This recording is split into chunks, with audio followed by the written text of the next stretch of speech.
Dia ampifaliana sy ampitiavana indray no androsonay ekipan'ny Météo Madagascar ao tokantranonao amin'izao alina izao manolotra ny araba tompoklasy tompivavy.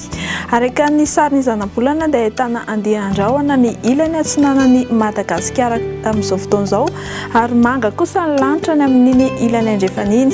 Ny nandrafitra ny toetry ny andro dia mbola ny alizay hatrany. Ho amin'ny rapitso fa 1 volana May 17 amin'ny 2 andro alakamisy io dia toy izao manaraka izao ny toetr'andro no tombatombanana.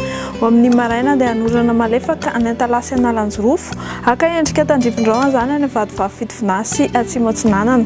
Ho lalovandrahona kosa ny ilany atsinanan'ny Avoatany. Ibalika be ny masoandro any Atsimo Andrefanosy fa 15 ny rahona sy masoandro ny amin'ny faritra sisa voatonona teo.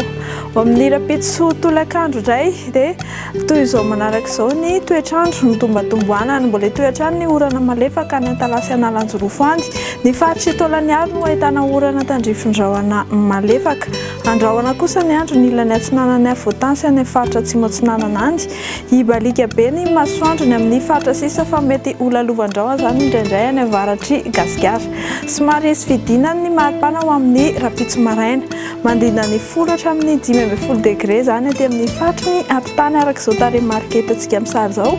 Ny amin'ny faritra morontsiraka Atsinanana sy Andrefana kosa manodidina ny 20 hatramin'ny 24 degré Celsius. Misy fidinana ihany koa ny maripana ho amin'ny rapitso tolakandro 4-30 degré ny ambony indrindra hitantsika any amin'ny faritra Boeny sy Betsiboky. 2-20 hatramin'ny 4-20 ny aty amin'ny faritra ny Avoatany any amin'ny tendrony avaratry Madagasikara manodidina ny 2-30 ary ny amin'ny faritra Atsimo 7-20 hatramin'ny 3-30 degré Celsius. Dia raha hiampita ranomasina ianao dia tsy ho adinay hatrany. Ibalika be ny masoandro amin'ny rapitso amin'ny faritra La Réunion.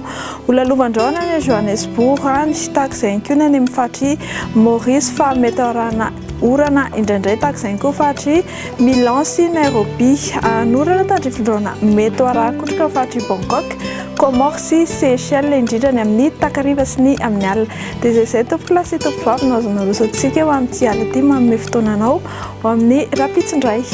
Veloma tompoko.